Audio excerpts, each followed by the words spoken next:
In order to prepare our polygon graphs, we need to calculate some extra classes for the data for the graph making purposes.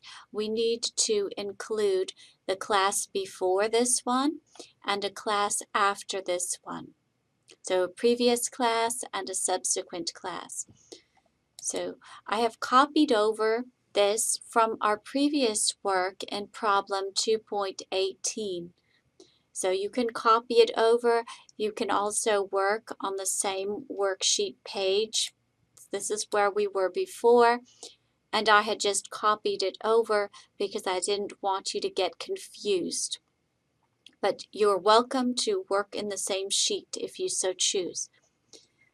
So I've created a sheet called midpoints, and this is where we are working just for ease of demonstration. So I will insert a row for our previous class.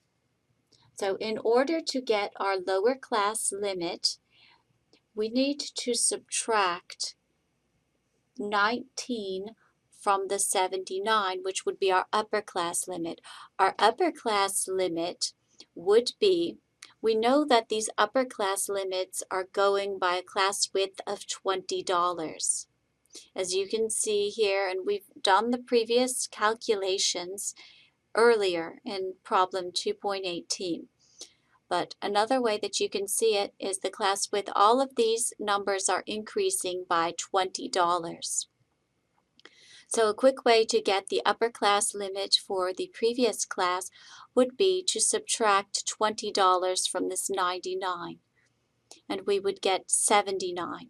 So we can just do cell C5, which is 99, minus the $20, which is the class width, and we would have an upper class limit of $79. To get our lower class limit, we would need to subtract $19 from the 79. And recall that was how we had calculated our lower class limits previously.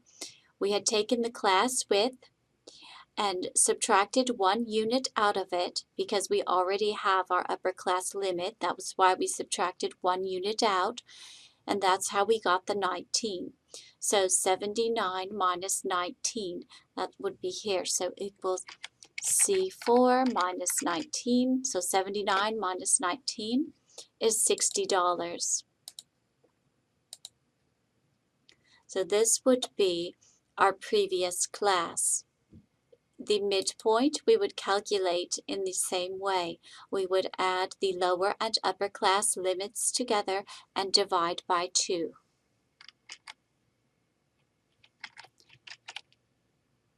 B4 plus C4 divide by 2. Okay, just format it, and let's decrease that. We'll just do it that way. Last time I showed you how to format the cells as a group, but you can also increase or decrease the decimal places here. Decrease or increase. Okay, then we still need this subsequent class. So let's start with our upper class limit. It's easiest that way. So as we just previously spoke, we can see that these all increase by the class width of $20. So we add $20 to $219. So let's reference the cells C11 plus 20. So we have $239.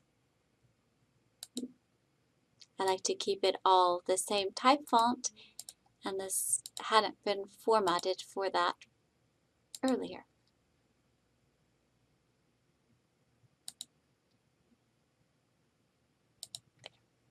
Okay. And then we have the lower class limit, which we subtract $19 from this upper class limit. This is equal to C12 minus $19 is equal to $220.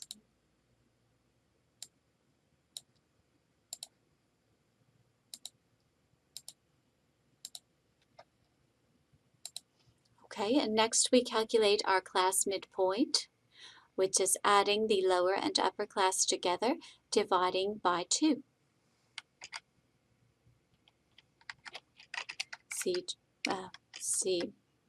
Let's start with B12 plus C12 divided by 2.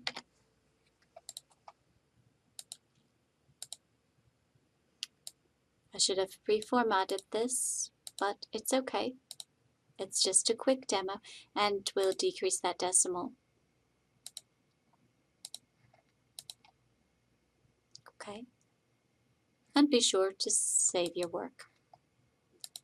So now we have midpoints, we have all of the lower and upper class limits that we need for our graph making.